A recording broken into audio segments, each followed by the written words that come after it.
We are live, it says.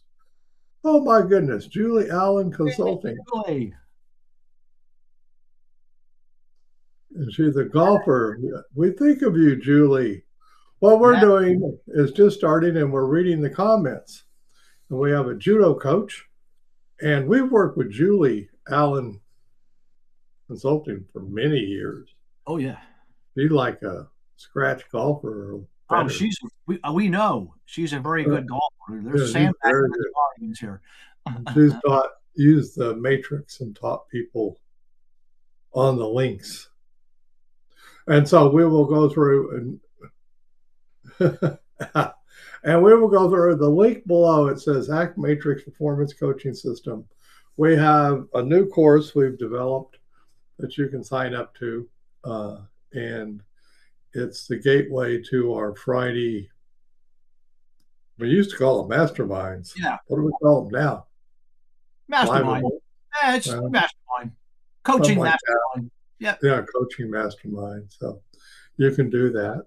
I recently got to do show the matrix to a high school tennis, well, I guess teams, because I presented to both the boys and the girls high school down in Brunswick, Maine. So they liked it, you know. And let's see if they get it. So the idea, well, matrix performance coaching system. Well, basically, this is how you take the matrix and you make it the backdrop, the process for doing all your coaching. Is that correct, Phil? That's what I do. Okay. Yeah. So the folks that know the matrix a little bit, and if you don't, you'll know it pretty quick. Oh yeah. It's just two lines. Up at the top is sensory, and at the bottom is mental. I saw a great comment the other day. I don't know what sport it was in, but it posed the question: is any of this sport mental? I'm like, well, that's silly. Does a person have a head and a brain? Yeah, and have language. All right. That's like, of course, everything is a combination of your sensory inputs, physical stuff, and mental stuff, and just in athletics, sports, we pay careful attention to that. Over on the right-hand side of the matrix is the stuff you do for success, and over the left-hand side, stuff you do for relief. And when it comes to sports, and let's say sports psychology, what's really, to simplify things, and I've been known to simplify things in my day, what you're dealing with is keeping the reins on the amygdala. This is it. So now we know classic examples of when people lose control. You might see a professional tennis player pounding their racket into the or chucking their racket. or the golfers throwing their whole yeah, they just take the whole bag into the into the lake, right? Yeah. These are examples. Hello, Anders. So these are examples of when, to put it colloquially, your amygdala's gotten the better of you. Yep. Yeah. It's hijacked you. Yeah. It hijacked you. That's a good way of saying it. And so in any sport, something goes awry. You miss a putt, you get slammed to the floor in judo or something, land on your back instead of rolling. Because you made a mistake. Yep. You made a mistake, and your amygdala goes off, and you lose it, sort of, that's what they call it, isn't it? They lose it. Lose it. Yeah. Yeah, you lose it. I had And it. basically, you've lost your composure, right? Lost You've your lost. cool. And so the lessers of those are in baseball and golf, they're called the yips. And so, and Julie will know what the yips are. In baseball, the famous one is the routine ground ball goes to the shortstop, who then promptly throws it into the into the what, the stands way above, and and between picking up, getting the ball, and then tossing the ball, their amygdala got in there. This is what happened. uh, and now your smooth flow of muscles has been interrupted by, once again, the amygdala. Now we can blame other brain parts on it, but we need to be doing coaching, and we got to make it simple. So we're just going to blame the amygdala. Here. Right, we're just going to blame the amygdala. It's close enough, workable in our world. We would call that workable. So now, what were you then, if you're wanting to stay on, let's say, the right side of the amygdala, the workable side of the amygdala, because you're gotta have the amygdala. It won't go offline. Yeah, it's gonna be there. No, it has to be there so you'll stay alive. So it's not, and it's totally nonverbal, by the way. There's no words that have anything to do with the amygdala. It's just a nonverbal system that keeps you safe. That's what its first job is keep you safe. And then it comes on and it gets triggered by mistakes and all kinds of stuff. Anyway, goes on. So then the other side of the coin is, of course, your mind, and we label that the prefrontal cortex.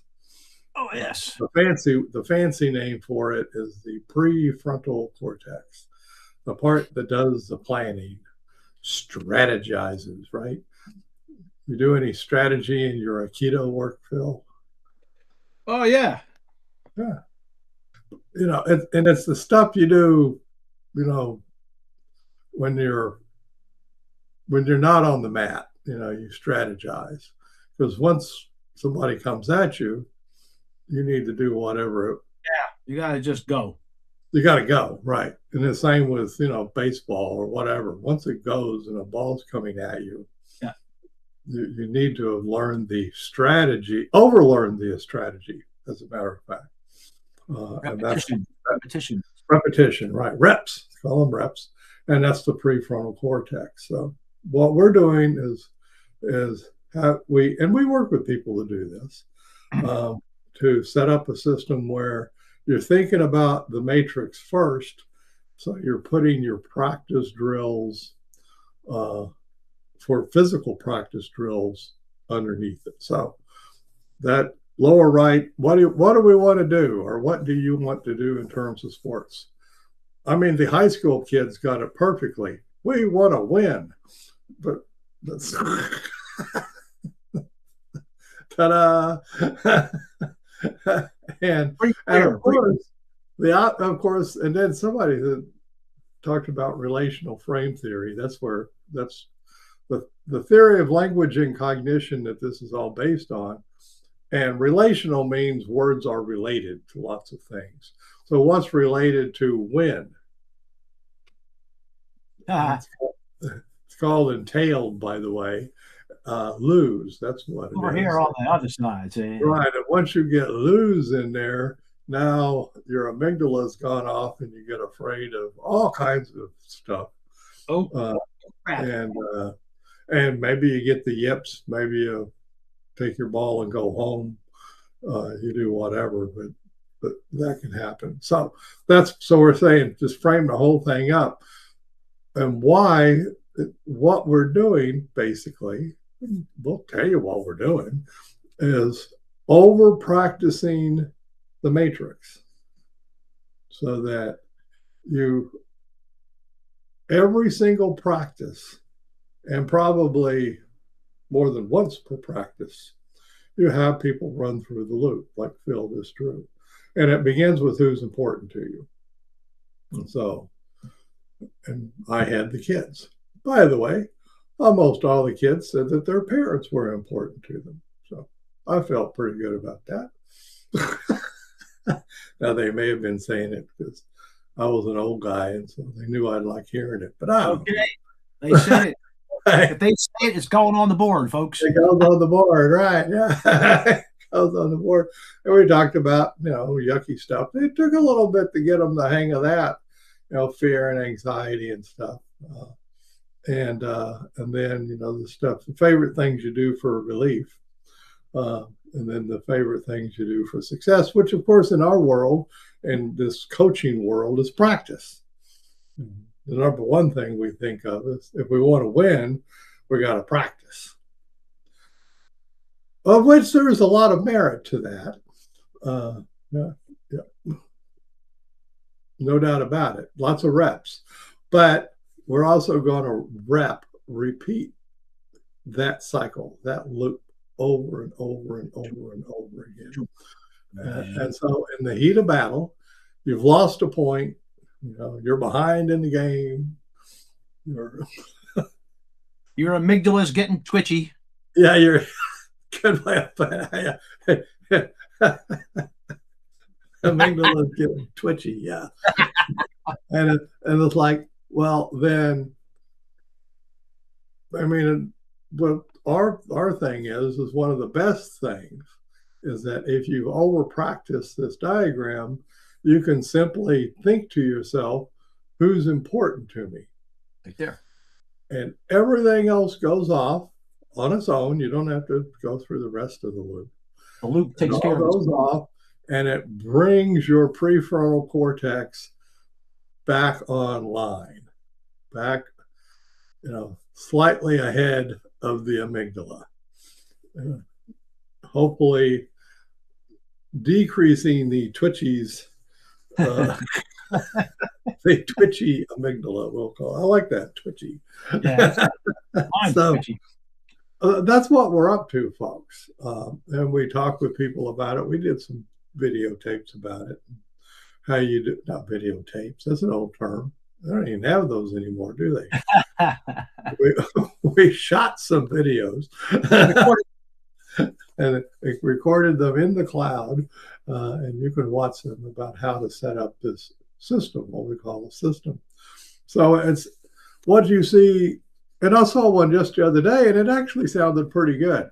It was for tennis players, and it was like, if you lose a point, quick, put your racket in the opposite hand and carry that back to that. Why it's breaking the amygdala cycle is what it's doing. It's breaking the fear response. And there was other things they did, which are great. I mean, if you want to teach those nice great. Physical but cue. You don't build an entire coaching system around that. Yeah. That's just a fix. What you might do. And so this is where the whole system is based on the matrix. The other side of the matrix is, of course, what's our shared purpose? So sports are often team sports. And so what's our shared purpose gets in there, and it's much the same. So between doing the me matrix, who's important to me, and then the we matrix, what's our shared purpose? And we do that over and over and over again. When SHIT hits the fan, the amygdala gets twitchy, and it's like, what do I do? You simply think, who's important to me? And whew, this works, folks. Do the process. This is not something, a theoretical thing. We actually came to this after having done it, and had people do it, had them tell us about how they experienced doing that. And so what? So relational frame theory, that simply means the calming, what are those called? Alpha waves of the prefrontal cortex. Yes. Are now related to the question, who's important to me?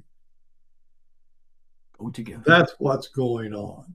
Right. So when you say who's important to me, swoosh, those alpha waves of the prefrontal cortex come online and smooth things out. There's the smooth the waters, and that's all you need. Really, that's all you need. But now with somebody with the yips, they got to do this so many times that they interrupt the yip. Yep. They let go of the yip, and that's the kind of language that you use, by the way, is you let go of it. So notice, so the first thing, in case people wondered, what do we do with the yips? We have people notice the yip. We don't say, oh my God, you got to get rid of that yip. Oh, no, no. Yeah. Well, our recommendation is for a while, become fascinated with the yip. Every aspect of it.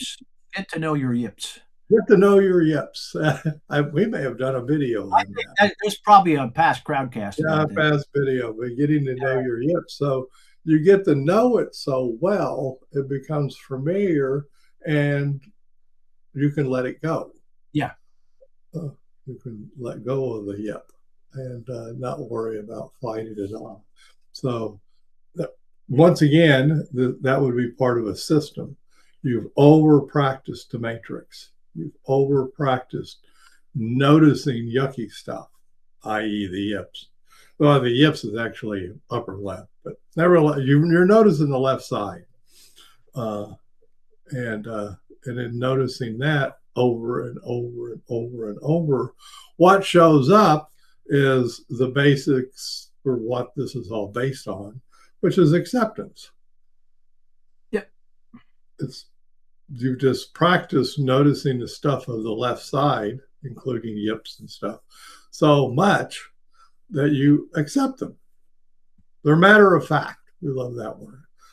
Naturally occurring, we might say. Part of my life, part of my game. Stuff that shows up occasionally. Whoopee. Who's important to me? What's my plan? What do we? Bam, you're back on track. Back being calm, cool, and collected. But of course, you're not, because you're in the middle of some sporting event. Yeah. So it's the trick that you see many professional players do, where they're performing at an extraordinarily high level. They look relaxed, but in reality, they can't be relaxed. Performing a very demanding thing at a very high level. Under pressure. Under pressure. So, but nevertheless, that demeanor is relaxed. They got the reins on the amygdala, a saddle on it even. And keeping that thing. So that's what we do. That's what we're doing, and that's what this is about. You can click on it. We don't sell anything hard. If you want to join it, great. We would love to see you. We meet at Fridays at 10. I think Julie may have used to meet with us. Julie used to join us. Anders was part of our program. Back in the day. We just in our older years, we decided we really like sports. I play tennis. Phil does Aikido, disc golf, walking, hiking.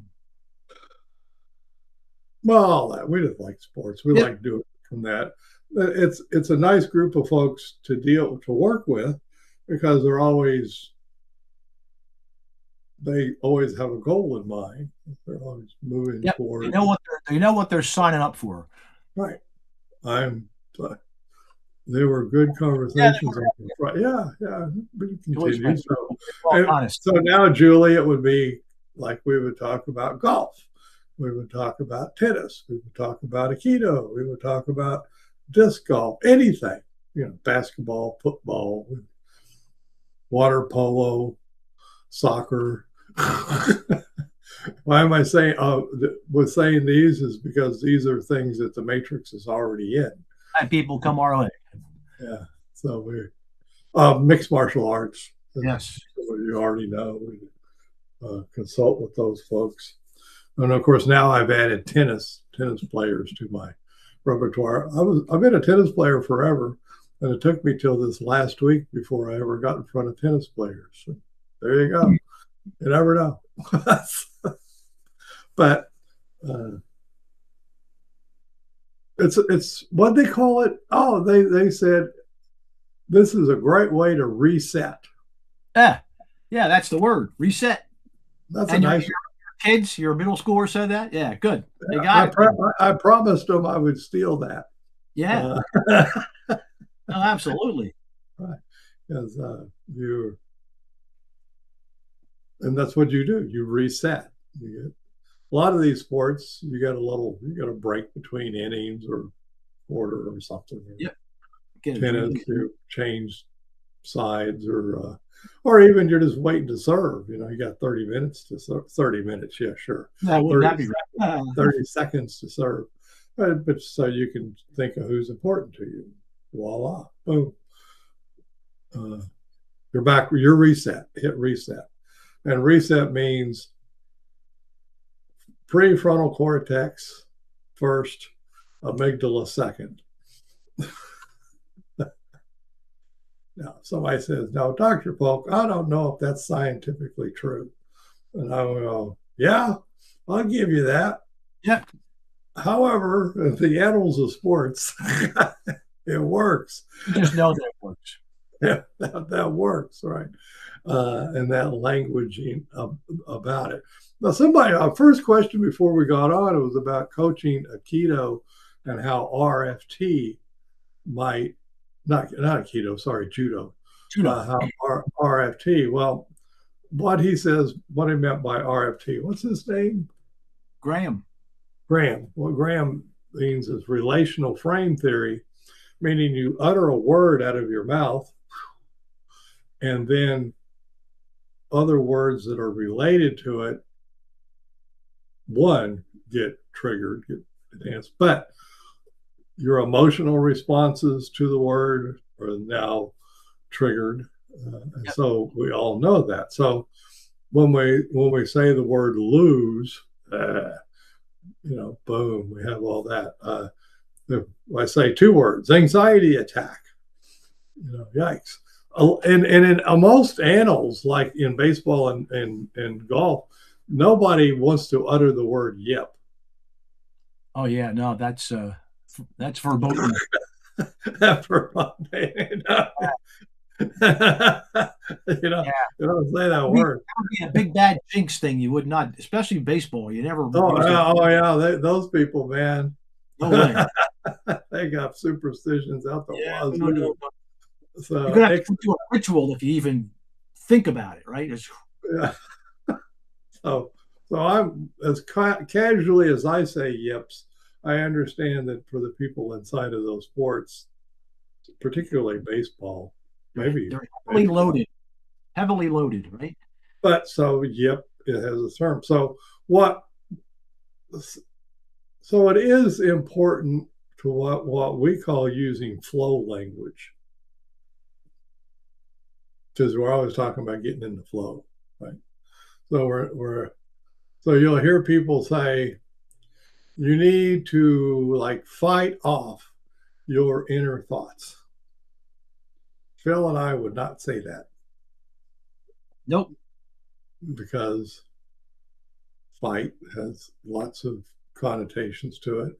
Fight off thoughts means you could get rid of them. You could beat them up and get rid of them. And then you'll realize someday you can't get rid of them. In this world, it's if you don't want it, you got it. So it's the flow is about, so you're noticing having yucky thoughts. So you're noticing having this. So you're noticing this. So you're noticing that. So the number one, if you don't know anything else about flow language, just put notice in front of everything. And that's what you're doing. There it is. Notice. That's your flow word. But it does. It works if you, and it's just, the other day, I was watching a show with my wife, who also knows the Matrix, and she was looking. She said, what they're doing right there, they need the Matrix. That'd make it easier. And that's the thing. It's a framework. That's what I was trying to think of before, Phil. Framework. You got it. There it is. It's a framework. It's a scaffolding that you can hang everything on. Yep. Okay? And if you do that, then it gives them the opportunity to learn it, overlearn it, and eventually get into a heated situation with as Phil has now termed it, a twitchy amygdala. And you bring your prefrontal cortex online. Here it comes. Boom. In this day and age, people literally, even in sports, use that kind of language. They know their amygdalas. They know their prefrontal cortexes. This is about how to do reps with the matrix. As Phil likes to say, do it many, many times. My Aikido sensei would say, practice many, many, many times. And when he said that, many. And we knew that each many was like 1,000. Right. And if any of you with us, if we do the thought experiment and you say, okay, I did the matrix. I did a loop of the matrix. Who's important to me? What's my yucky stuff? What's my relief move? What's my success moves? Notice all that. That's a loop. Boom. And I did that once. Believe me, that's not that big a deal.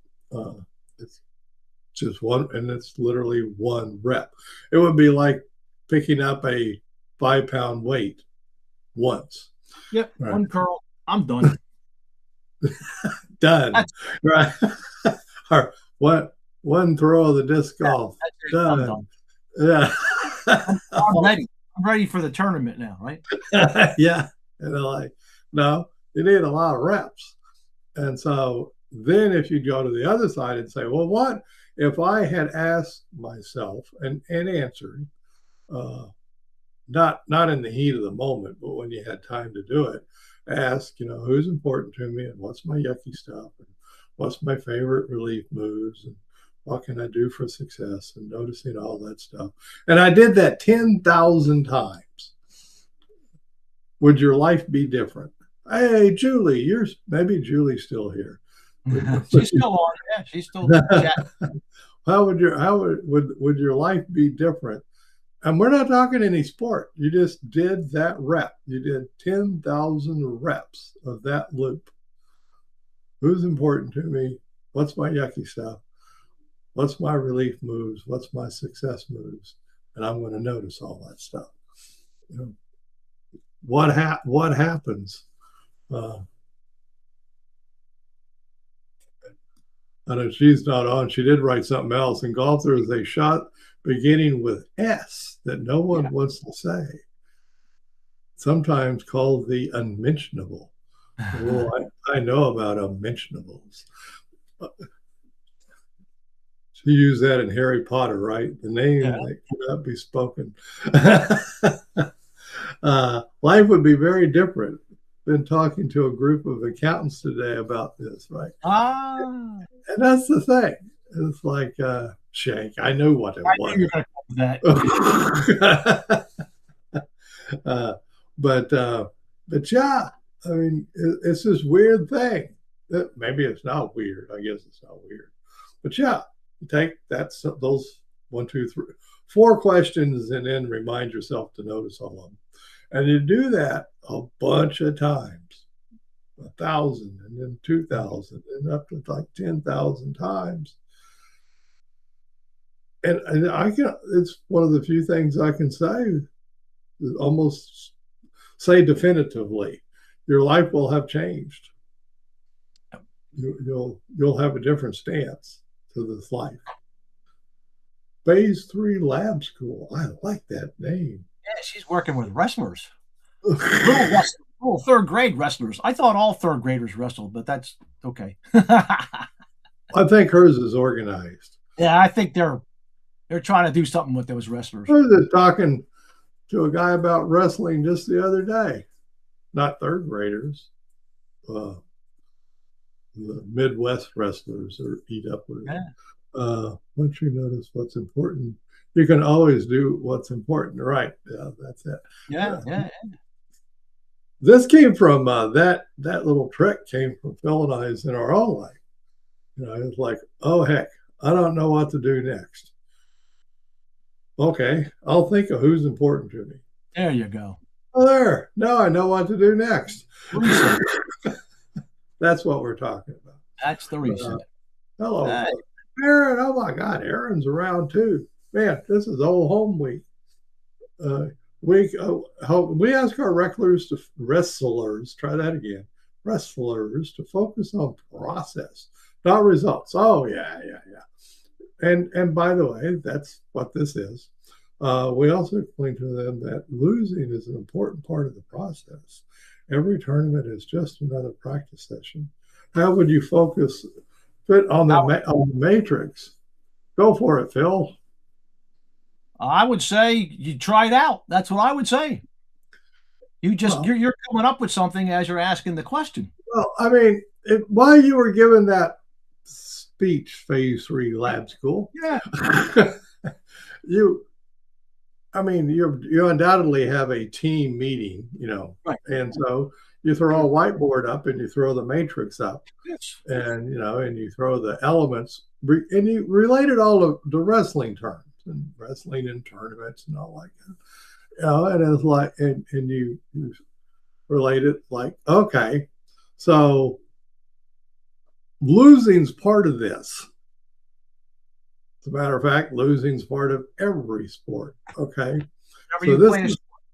So go slow with me here, phase 3 lab school. That's a long name. If your parents really named you that, I don't know. But anyway, I digress. You get the matrix up there, you say a word like losing. And this also goes with the judo. So you put a word like losing, like, okay, where would you put losing up here on this board? Even the third grade. And Phil's done this with third graders, so I know they will. And they have told me. They have told me. Right. They will do it. And now you don't ask them where to put it. It doesn't. No. That's not your job. It's to tell them where to sort it. It's their job to think about, where would I put losing up there on that. On this diagram. And if they get stumped, or even more so, you can say, well, when losing happens, what shows up inside of you?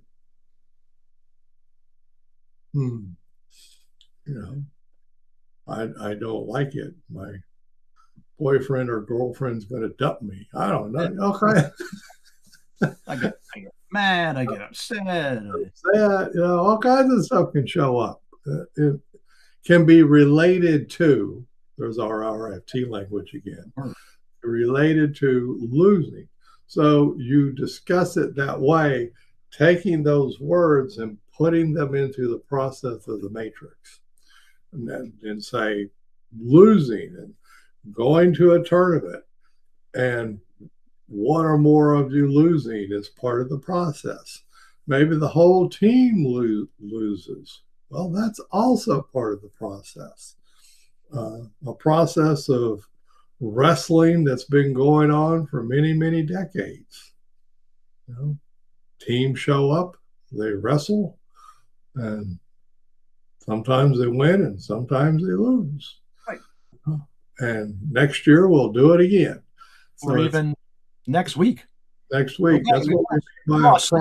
That's what we do, right? Right. So losing's not the end. It's not the end. It's just part of the process. Now, what shows up with me is learning. I can learn a lot from losing. Well, Graham, you just anticipated what you just said. Yeah. Right. And I did say right. It's workable in that I learn from it. What do we get from this? Right. What's the takeaway?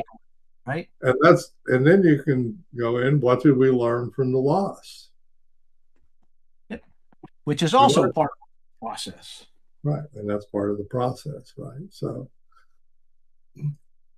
little fact for you guys, and it's Roger Federer made this. He was the number one tennis player in the world for a long, long time, very famous guy. And he went to Harvard and did the commencement speech a few years ago.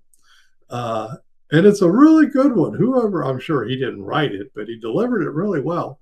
But he did talk about himself and his percentage of points won. And it turns out for him and every other professional player, they win about 51 or 52% of the points, meaning they lose 48 or 49% of the points. Right. Those are the difference between being number one in the world and being number 10 in the world is like 0.5 points per match difference. Right. But you're losing almost half your points. So always learn from loss is part of the deal. It's just nobody wins forever. We had the Patriots had a long run, remember that? And they started losing. Yeah. And then, baseball teams. Well, on baseball teams, they always lose some games. Oh my gosh, yes.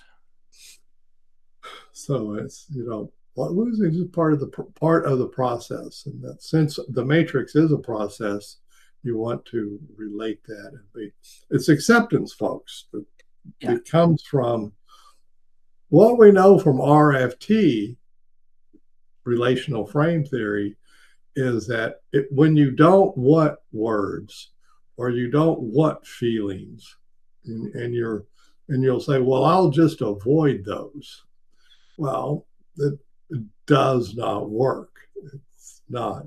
And so what Steve Hayes and the other people that came up with it were that the opposite of that is just accepting it. Just it's part of me. It's part of my life. And if I can figure out how to learn from it so that, I get 51% in the win column, pretty good. That's all we got. I mean, we can't all be like, Julie and have 100% wins and all that. That was a poke at Julie. I don't think she has 100% wins. I know I don't. Oh my God. None of us do. That I know of, none of us. I mean, unless I guess there are certain people who lie about it and say they have 100% wins, but that's a different that's a different story. But the rest of us mere mortals who don't want to lie about it, that's just part of the process. So matter of fact, one of the three words we like to throw together, hyphenated, matter of fact, matter of fact, matter of fact. Just matter of fact. What did you learn? What did you notice? What did you notice about learning? What did you notice about losing? Yeah. And that way you're learning to accept those words. And even in wrestling match, I mean, there's not very many wrestling matches that end in one throw, you won. It's usually you score a point, the other person scores a point. It's a back and forth, back and forth, back and forth. So every once in a while, you get a quick win or a quick loss, but that's not very often. Usually back and forth. So that's why. So we're using the whoa, Phase 3 Lab School wrote a dissertation. Oh, no, there are no apologies necessary.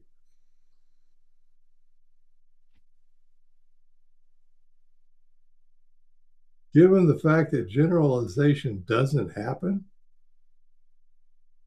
why wouldn't it happen? I don't know. Oh, sure. And that'll happen just fine. I was just going to say, that happens all the time. I've worked with thousands of kids, and they do transfer the skill. And it's back to what we're talking about. you teach them the process, and you help them to practice the process. And over time, they start using the process. They pick it up because they all say, like Kevin's middle schoolers, hey, it's a reset. Or they say, hey, this is going to be useful. And then they actually start applying it in different areas of their life. And if you were to do this with them, you would find that after a while, they're going to start coming up with different uses for it. That's the transfer. It happens all the time. Yep. I've always seen it happen. Yeah, I've never seen it not happen. Let's put it that way. The other way is I've never seen it not happen, or the other way is I've always seen it happen. Yeah. But yeah, there's a great fancy term for it called derived relational responding. There you go. Oh boy, we could do a whole other thing on that. But it simply means that they derive up a new place to use it. Oh, I could use this over in math where I get some math problems wrong, right? Well, right. That's a great place to learn. Yep. You know? Yep. I personally got many math problems wrong. Yeah. I mean, seriously, I really did. Yeah. So, you know, and they apply it. So, and now that when they start taking it out of sports and applying it to academics, or out of sports and applying it to their relationship with their mother and father or something. Or with their friends or whatever. Or with friends or whatever. That's really cool, and people do that. They absolutely do. I guess one reason why we're doing this is just for that reason. We know that kids, young adults, even adults, pick this up in sports. It gives us a good reason to teach it to them. And then they go, oh, well, that's pretty cool. I can use that over there too. That's what they'll say, hey, I showed it to my friends. Oh, yeah. We've gotten that a lot. Yeah. Or they'll go home and I showed it to my parents. I showed it to my parents. Yeah. And once people see it, they go, if nothing else, they say, well, that's interesting. Yeah, exactly. Right. Yeah. And that's all Phil and I want is that's interesting. Yeah. Yeah. And then and then now we just got to another point that we got from last week, which is if somebody says, now that's pretty cool, that diagram that we're using here in judo, wrestling. And wrestling. And I'm going to take it home, or I'm going to take it to school and apply it over here. That process of them deciding to use it in a different place is called intrinsic motivation. They, from inside, got the motivation to do it. I'll tell you a great way to kill that is to tell them that they need to go do that. This is your assignment. Right. You need to. Especially with adolescents. Mm-hmm. Adults are nothing but adolescents with a thin veneer of adulthood. You know that. You start telling people what they need to do or they ought to do, and they won't do it because we're contrarians, you know. But if you just, and that's why Phil and I do it this way. We just show it. Yeah. We just show it. And then we wait to hear when somebody comes back and said, gee, or they'll ask us for permission after the fact. Yeah, that's another one, right. Yeah, that's the other. Yeah. Is it okay if I show it to X? Well, yeah. When are you going to do it? Well, actually, I already did it. Great. Hey, what did you notice when you did it? Like, what did you notice? We have a really cheap way of getting around. We just say, what did you notice? And it works. But yeah. So the fancy term for that's derived relational responding. And they will do that. They'll apply it to other parts of their life. And it's just sort of fun to sort yourself out onto the matrix. You know, that's who important to me. That's my yucky stuff. I mean, obviously, looking at your yucky stuff is, in quotes, harder than looking at who's important to you. Why is it harder? Because it has yucky emotions attached to it. And none of us really want that. You know, we don't like that. But the trick is to accept it. Well, it's just part of life, you know, get on with it. Don't mean I have to like it. Well, accepting is not liking. Yeah, we're not talking about being in love with your yucky stuff. This is not No, the deal. no. It's just this is I accept I have yucky stuff. Right. So that's the process we talk about. It's fun. Then we just talk to people and keep it going. Talk to people on Friday. We've been doing it for years. We did it with Julie. Julie was one of our first sportsmen. We have a tennis player now that's met with us. Comes on these a lot. Not here today. And she's not here today, but tennis player who does a lot of this. And of course, we've had other sports. And we like sports. That's what we do. I gave my tennis racket away, Phil. He's missing. Well, somebody had a use for it. There you go. Them having a use for it was better than it hanging on my wall. Well, yeah. I'd rather see somebody playing tennis. Different use. Functional versus ornamental, right? Yeah. So, but anyways, that's what we're up to. So maybe we'll make enough money we can buy the billboards going down 95. That's our other plan, folks. We're going to do the Matrix one billboard at a time. Yeah.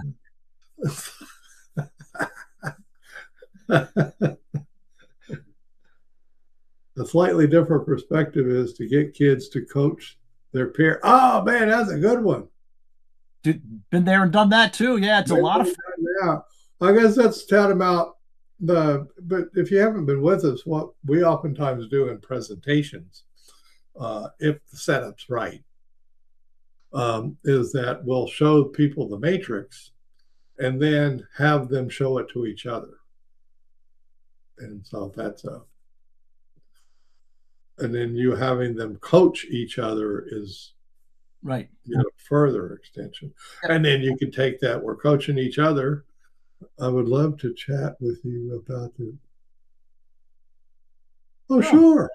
Yeah. We'll give you the link. You can come chat with us, Julie. Sure. We never made it to Ireland, did we?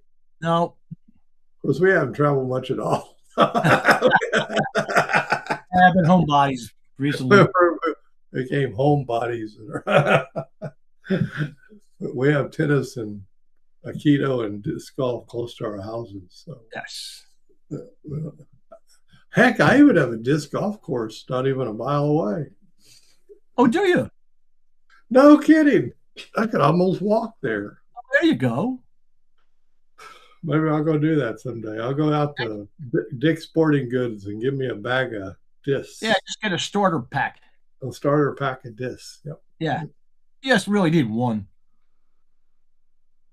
You could even go in there. I was out at Dick's one day and I saw they had a little bag of discs. Oh, yeah. Okay. I guess it had a driver and a putter. Yeah, that's the Dick's. They give you a starter pack, right? Yeah. Yes, I may be sort of an expert on tennis rackets, but not on discs. Be careful. You'll get into disc acquisition syndrome. Oh, no. There's... In guitars, they call it gas. Yeah, well, it works the same way. Not as expensive as guitars, but you can get up there. But they also have racket acquisition syndrome. Oh, I'm sure. I personally know guys with golf club acquisition syndrome.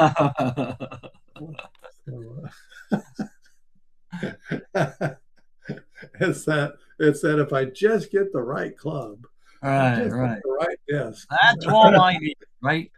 That's all I need. They got the wrong equipment here. I need better equipment.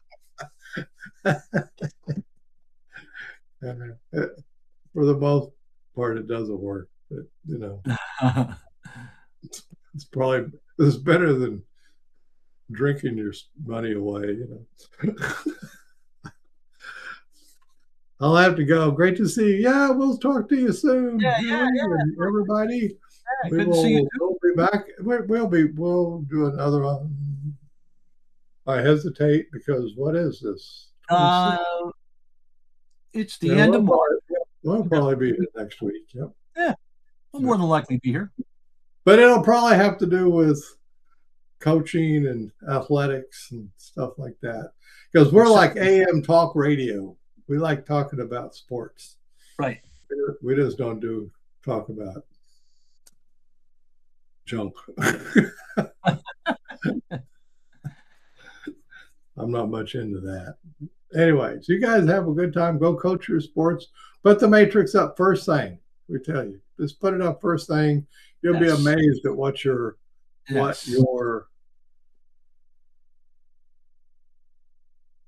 players, wrestlers, whatever, what they'll come up with. It's really cool. It's cool to watch. Really interesting. However, I would like to network as a matrix to look at coaching specific way where they contain. Huh. Whatever you discover. Right. Put it out, play with it. Yep. In the words of my wife, show people the matrix and get out of the way. Truer words were never spoken. It's an amazing thing to watch what happens. Okay, we'll go do something. Yeah. I'm going to go play tennis. Oh, I'll be going to the dojo later this afternoon. See, there we go. So that's what we're headed. Off game. You all have fun golfing. All right. Take it easy. Whatever. Bye-bye.